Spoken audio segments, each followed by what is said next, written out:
recipe is going to be a cassava rosemary bread, and so I already have my Gold Seal sweet cassava flour as well as my Green Hills organic Arrowroot Jamaica flour. If you notice what's on the package, it says what? All natural, gluten-free, low in fat, and of course rich in some fiber and some carbohydrates. This is what we use for baking sometimes if we're not using the spelt flour. All right, so you can mix and match. You could do your bread with whatever flour you please, but this particular recipe we're hoping for it to be gluten-free. All right, so the first step here is to go ahead and combine all the dry ingredients. So I have the bowl here, and I also have the strainer. And you might be wondering, why does she have a strainer? Because the first step is to sieve through this flour. The purpose for sieving is that you really want to ensure that there is no lump in your mixture.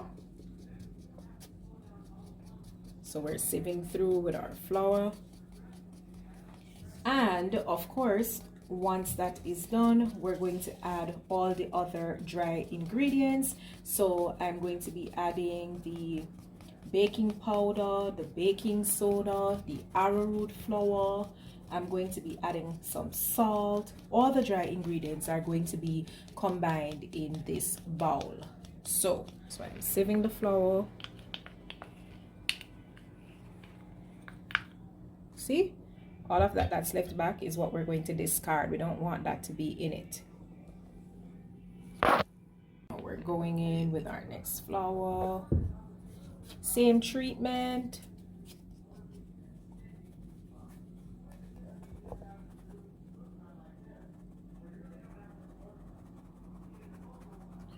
Eliminate all that lump. We don't want that at all in our mixture. We want everything to be smooth.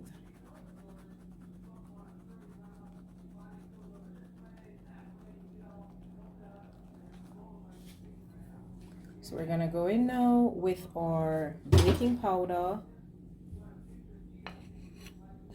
salt, and baking soda.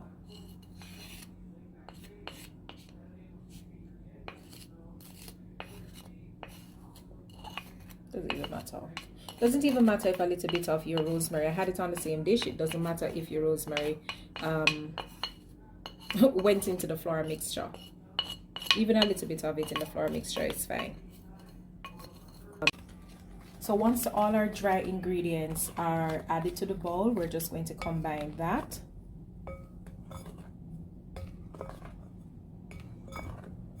And then next up, we are going to combine our wet ingredients in another bowl. So I'll just move this to the side and I'll get my wet ingredients going. So I have added a little bit of orange zest. Again, that is the skin of the orange to this egg mixture, and that is important. Citrus and egg goes very well together because it really cuts down on that level of rawness that we don't expect, right? With all the other wet ingredients, and this is our olive oil.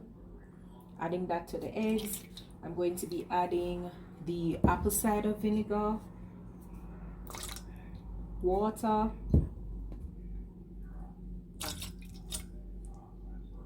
and of course once that is done, I am going to mix this all around. I'm gonna mix it.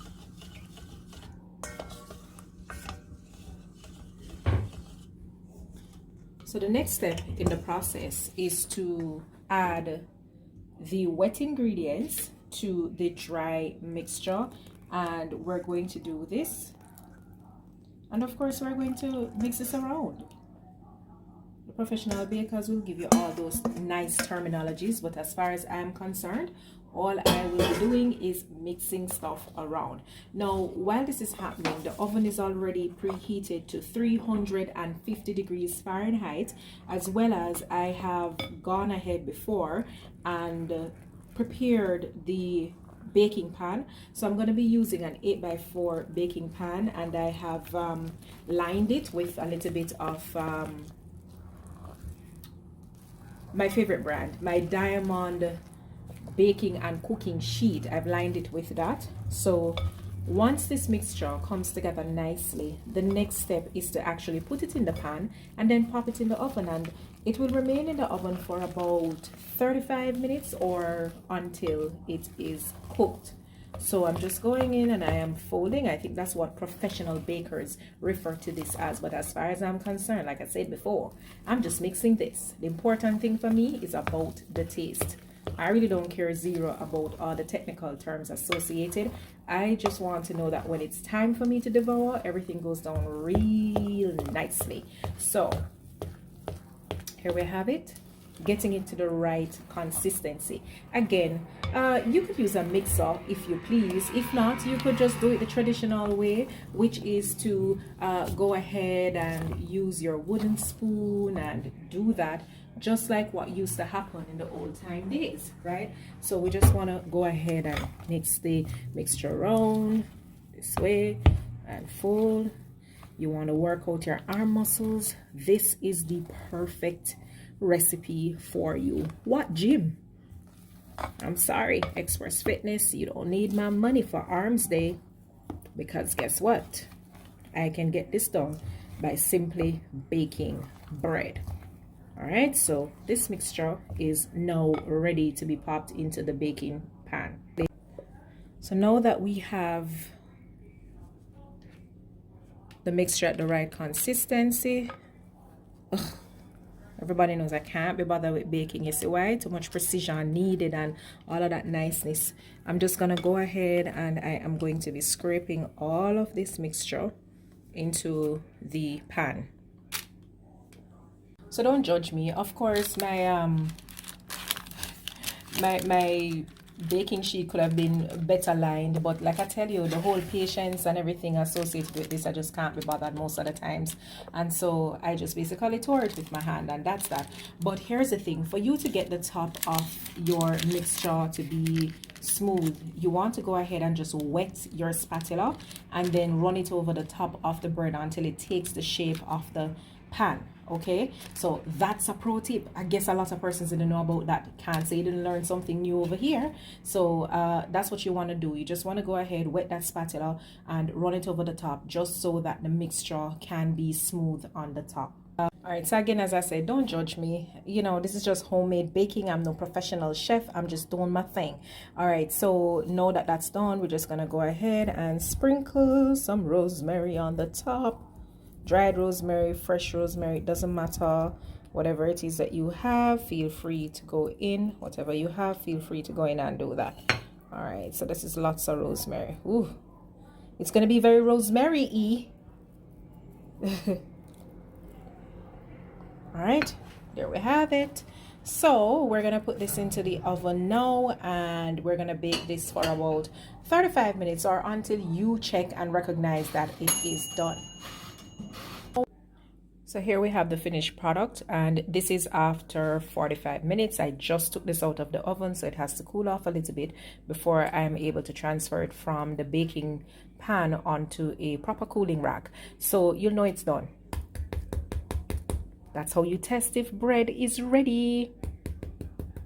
That nice little hollow sound. So there you have it, and you could eat this up however you like. And I am going to slice first and foremost the two ends of the bread.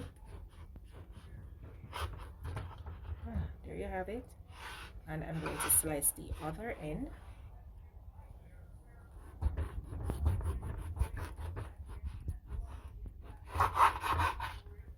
And now I'm going to create the slices, very thin, or thin enough rather, that I need to serve up. It smells really, really, really good. Don't mind me, guys, I'm always a handicap when it comes to knife, so let's just show what it. Alright, so that's what it would look like when it's sliced, just like bread. Look at that. just like bread that you would eat. It's just that this in itself is a healthier option. So if you like this video, go ahead and give it a thumbs up, share it with a friend, give it a heart if you love it. Again, try this recipe, take a picture, let me see how it fares out for you.